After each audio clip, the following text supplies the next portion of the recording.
Bonjour à tous. Je vais vous présenter les ressources en ligne du Géoportail.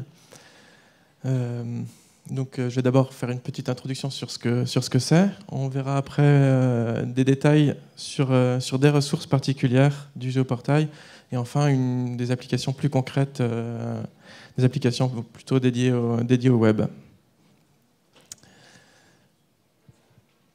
Tout d'abord, ce que sont les ressources du Géoportail. C'est une mise à disposition un peu de l'infrastructure du Géoportail pour les particuliers ou pour les professionnels, pour mettre à disposition tout ce qu'on peut faire à l'IGN directement en ligne. Donc on a c'était justement la partie ressources en ligne que j'évoquerai dans la deuxième partie, qui est destinée plus à l'utilisation professionnels, enfin, pour développer des sites internet ou internes dans des propres systèmes d'information. J'en parlerai beaucoup moins, mais on fait aussi des applications clés en main destinées plus au grand public pour que le grand public puisse s'approprier ces ressources. Donc le portail le plus connu, c'est le Géoportail qu'on connaît, mais il y a d'autres applications qui sont tout aussi intéressantes, comme Macart ou Remonter le temps pour certains qui connaissent. Et enfin, toutes ces ressources en ligne, on peut aussi les mettre en place pour vous, enfin développer des choses pour les personnes qui sont intéressées, qui ne sont pas capables forcément de faire eux-mêmes, ou tout simplement de les accompagner. Donc un point sur la tarification déjà d'abord, parce qu'elle a évolué très, très récemment. Donc il y a une fin, donc le DCM c'est la diffusion à coût marginal, pour départ c'était pour les administrations, elle s'est étendue récemment, donc c'est gratuit pour un plus large public qu'avant. Et même si les tarifs professionnels ou grand public sont restés stables, ils sont quand même très, très attractifs, contrairement par exemple à Google qui ont eux récemment augmenté leur prix. Donc, le préalable pour utiliser les ressources de l'IGN, c'est l'obtention d'une clé pour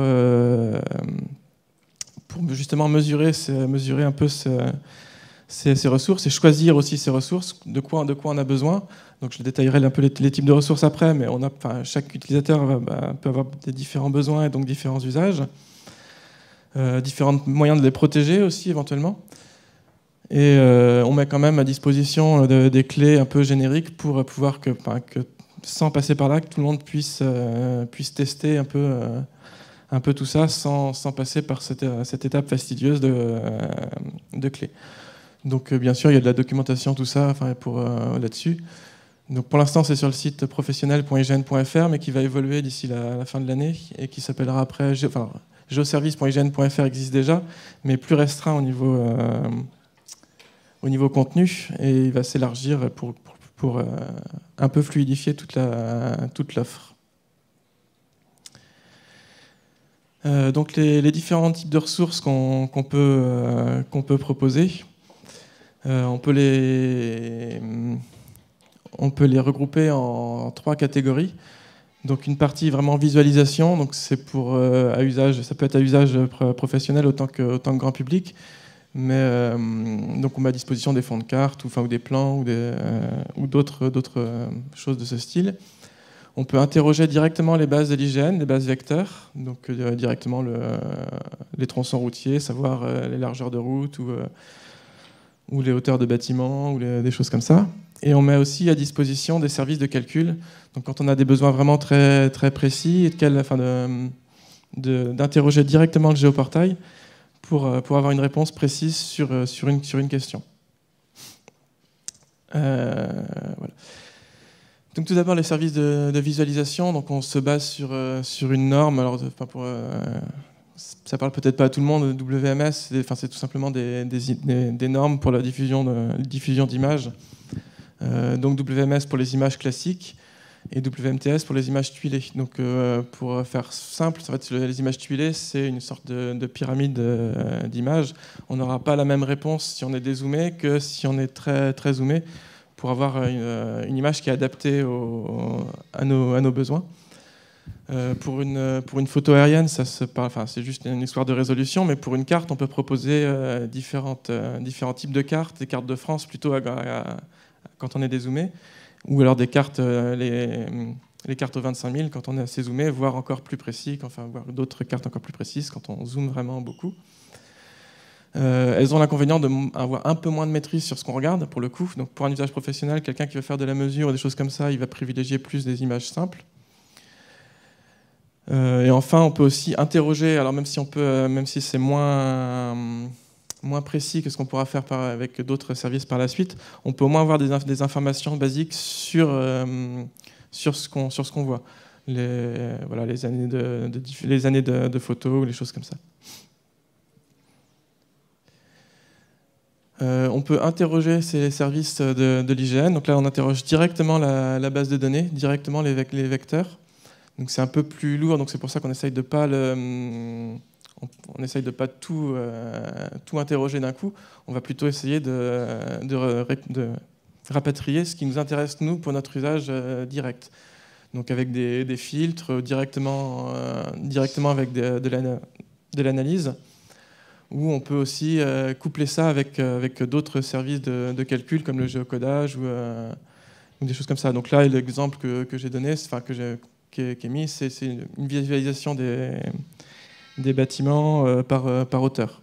Donc, déjà, on avait rapidement une idée visuelle de la hauteur des bâtiments.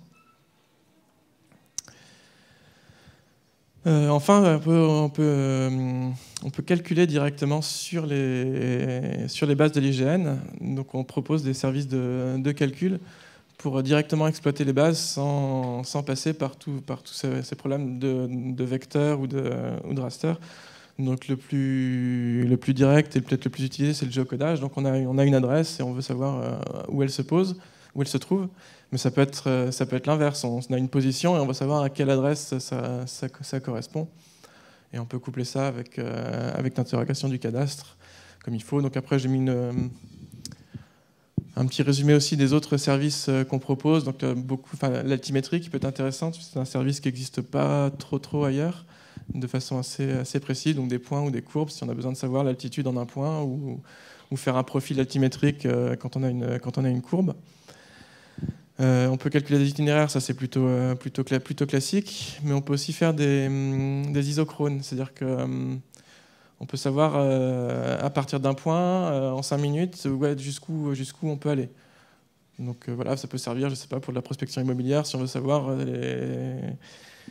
les endroits qui sont proches d'un arrêt de tram, par exemple, ou des choses comme ça. Et enfin, on te propose aussi le service, alors qui est un peu nouveau, qui s'appelle Look4. Bon, c'est un peu barbare comme nom, mais qui est en fait un regroupement de catalogues. Donc ça permet un peu d'avoir des réponses sémantiques sur des termes.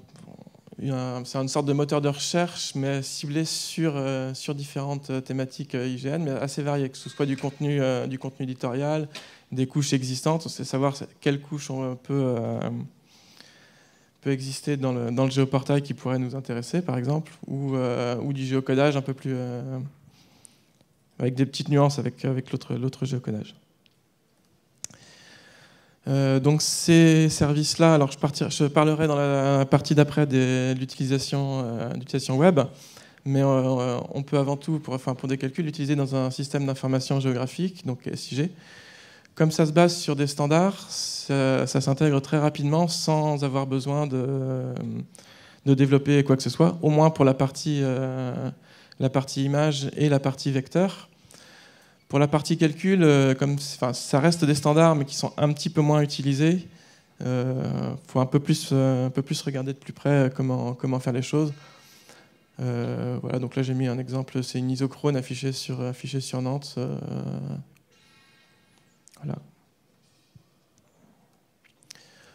Voilà. Donc juste une petite diapo pour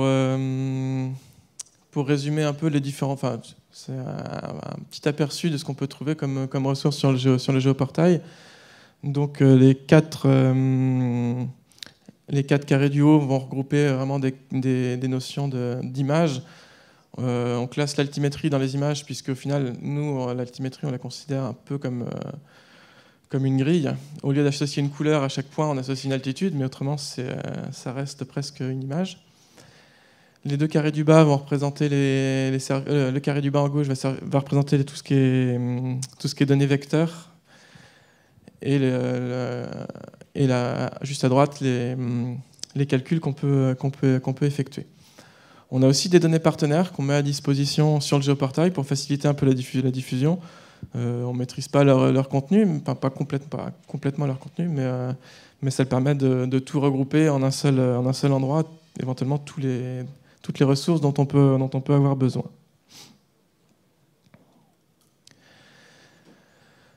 Je vais parler un peu plus longuement donc, de l'API JavaScript, donc, un moyen de développer des sites internet. Donc, que ce soit sur un usage web classique ou sur un usage mobile. Donc l'API JavaScript, c'est juste un ensemble de code pour faciliter l'accès aux développeurs plus ou moins confirmés de sites internet. Ça reste quand même très très accessible, mais de faciliter l'accès aux ressources. Cette partie est open source, le code de ces bibliothèques est open source. Après, c'est l'accès aux ressources qui est plus la condition. Mais là, cette partie-là, c'est vraiment juste pour faciliter cet accès. Donc l'affichage de cartes, tout simplement, ou des petits moteurs de géocodage, de localisation, de recherche. Donc oui, c'est ce que j'ai dit juste après. Donc là, voilà, la grosse différence entre la ressource en elle-même, qui est une donnée brute en flux, et que charge à nous de l'exploiter, même si ça peut être prémâché par certains logiciels, c'est quand même charge à l'utilisateur de l'exploiter. L'API JavaScript va permettre de mettre une abstraction pour l'utilisation web. Donc j'ai mis un résumé des principales bibliothèques cartographiques qui sont utilisées actuellement. Donc nous, on va en complément de celle-là. On n'est pas... Donc Leaflet et OpenLayers qui sont plus tournés vers le monde du libre, et Google Maps qui délivre ses propres données. Donc l'API, les bibliothèques qu'on propose sont découpées. Alors là j'ai mis 4, mais en fait les deux du milieu peuvent presque être regroupés ensemble. Donc il y a quatre manières d'y accéder. À gauche, la plus simple techniquement.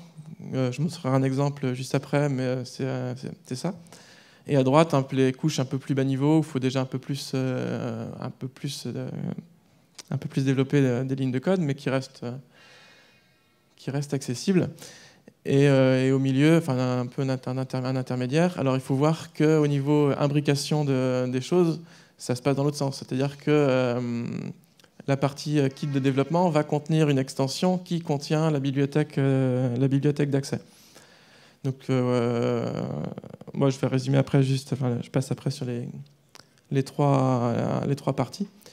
Donc le SDK, qui est une bibliothèque, donc juste un petit fichier JavaScript plus un fichier de mise en forme, un fichier CSS, qui peut s'intégrer facilement à un site web, et en quelques lignes, on peut développer une carte dynamique avec un positionnement, un centrage adapté, des outils, d'éventuels outils qu'on peut proposer, donc des outils de mesure, de localisation, tous les outils qu'on peut trouver au final sur le géoportail, on peut les réintégrer directement dans notre propre site web. Voilà, donc à droite, c'est ce que je disais tout à l'heure. Donc ce SDK va comprendre l'extension OpenLayer qui peut être utilisée. C'est une bibliothèque JavaScript qui est utilisée qui peut être utilisée avec d'autres sources. Nous, on a juste intégré une petite extension en plus pour la packager, mettre un petit fichier unique pour faire le SDK. Et comme ça, on a tout regroupé en un seul endroit. Ce qui évite d'aller chercher aux développeurs, d'aller chercher à droite à gauche, ou d'avoir des connaissances énormes en développement. Les extensions, c'est un peu le niveau d'en dessous, c'est-à-dire que c'est un peu plus souple, on peut faire un peu plus, on peut faire tout ce qu'on peut faire dans le SDK, on peut le faire avec les extensions, mais on peut faire plus. Et ça se base sur, c'est juste une petite extension aux deux bibliothèques, pour les deux dimensions. Quand il y a deux dimensions, on se base sur OpenLayers ou Leaflet. On rajoute des fonctionnalités à ces extensions-là. Ou si on veut partir dans la 3D, on prend iTunes, qui est un autre chose développée par l'IGN, qui est plutôt en développement. Enfin, c'est un développement abouti quand même, mais enfin, c'est plutôt en développement. Et donc, toujours pareil, ce niveau d'imbrication, on retrouve que ces extensions, alors du coup, elles ne contiennent plus la partie Open Layers, parce que là, on a le choix de ce qu'on fait derrière, mais elles regroupent la bibliothèque d'accès qu'on verra juste après, et alors j'ai mis Proj4, c'est juste une librairie pour gérer tout ce qui est projection cartographique. Donc on n'est pas obligé aussi, on n'est pas obligé de passer par ces extensions pour utiliser les ressources IGN. C'est toujours que des outils pour faciliter l'usage. On a aussi essayé de documenter comment utiliser nos ressources dans d'autres outils, dans d'autres API. Donc la plus connue, c'est l'API Google. Enfin, c'est peut-être plus simple de migrer pour le coup à l'API Géoportail si vraiment on veut faire le pas. Mais quelqu'un qui a déjà l'existant et qui veut passer au fond Géoportail, il peut le faire sans trop de problèmes. C'est documenté. La librairie 16e.js, qui est pour de la 3D, c'est des techniques d'affichage de globe 3D. L'API Cordova, alors c'est pour tout ce qui est développement Android, c'est une sorte d'abstraction pour développer sur téléphone mobile, sans se soucier de savoir si on développe sur Android ou sur Apple ou sur Windows Phone ou sur autre chose d'ailleurs. Mais développement était pour téléphone mobile. Et ce qu'on veut au final après, vu qu'on essaye au maximum de se baser sur des standards, donc on peut choisir après nos propres outils quand on en a déjà, des choses existantes, autant reprendre ça. Un petit mot quand même sur la bibliothèque d'accès. Donc là, bon, il n'y a pas d'affichage carte. Non, c'est toujours le même principe de petite aide pour utiliser les ressources de l'IGN, mais pour utiliser les ressources de calcul. Donc pas d'affichage géographique, d'affichage cartographique direct, mais pour avoir directement le moteur, on peut penser à l'autocomplétion d'adresses dans un champ ou dans un formulaire où on demande des adresses ou des choses comme ça, ou l'autocomplétion d'administratif, si on en renseigne juste le code postal par exemple, pour avoir directement le nom de la route, le nom de la ville ou des... Voilà, donc c'est l'avantage d'être alors toujours des standards. C'est toujours de respecter des standards. Donc là, c'est plutôt du GeoJSON, qui est un dérivé du JSON, et qui laisse le choix après derrière de la bibliothèque qu'on veut ou pas, une personne peut développer tout court de A à Z et puis juste utiliser cette facilité-là pour utiliser les services de calcul de l'IGN.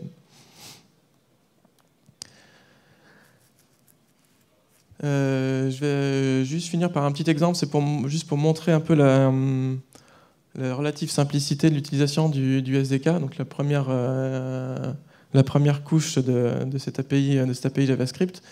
Donc si on veut intégrer telle quelle cette carte dans son site web, ça demande assez peu de... Enfin, c'est l'exemple qui est repris sur le lien qui est mis ici, et ça demande assez peu de connaissances en développement HTML.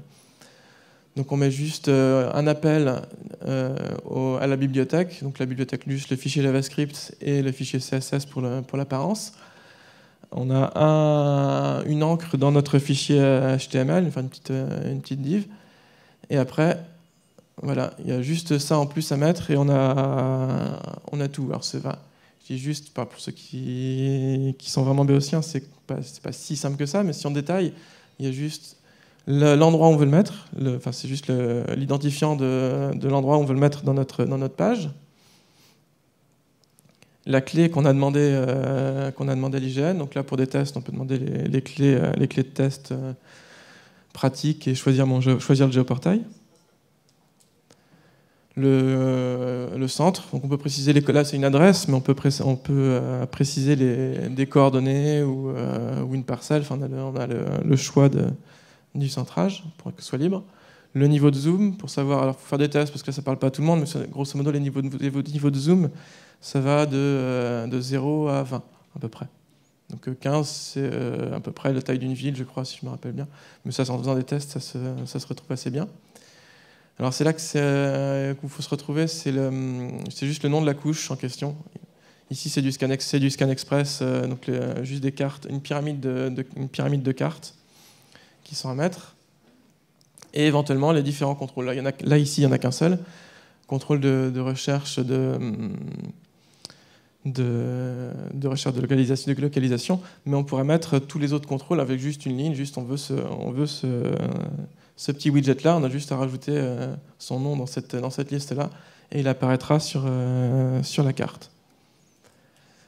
Et éventuellement, voilà, on peut rajouter quand même des petites données personnelles. Là, sur l'exemple que j'ai donné au tout début, je vais peut-être y revenir pour montrer un peu ce que ça donne, mais on a juste rajouté un petit marqueur avec une mention de ce que c'est, le contenu de la marque. Hop. Donc avec ça, on obtient ça. Donc comme je disais, juste le petit widget en haut de localisation, le marqueur, la carte centrée où on veut.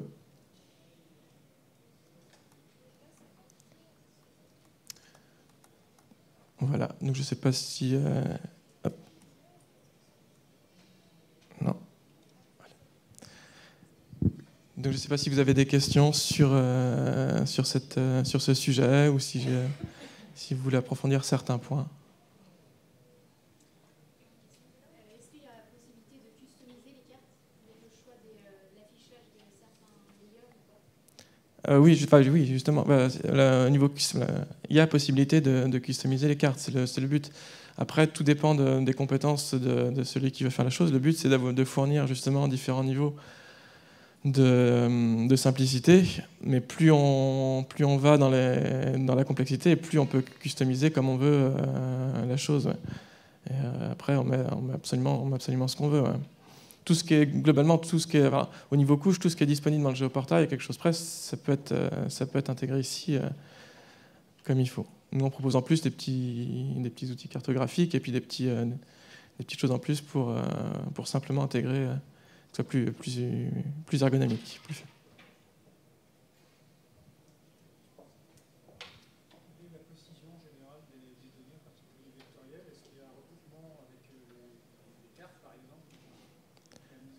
Alors oui, un regroupement avec les cartes, parce que nous déjà on met nos cartes à jour à partir des données vectorielles, entre autres, pas que, mais donc oui, c'est complètement en corrélation. Après, des fois, il peut y avoir une différence d'actualité, parce que forcément, on est entre le moment où on met à jour le vecteur et le moment où c'est répercuté sur la carte, il peut y avoir un petit délai, mais c'est plus un délai temporel.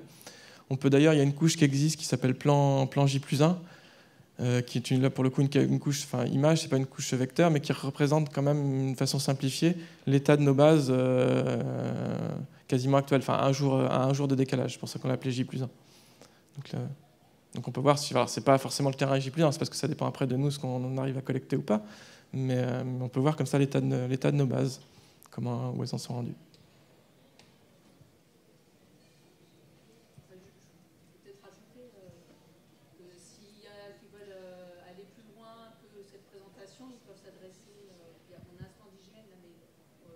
Sur le site de Nantes, on a des techniciens, ingénieurs d'études qui peuvent vous aider à aller plus loin pour implémenter votre site. Moi, mon rôle principal, c'est justement ça, c'est d'accompagner un peu, accompagner l'utilisation de tout ça, de tous ces services à tous les niveaux.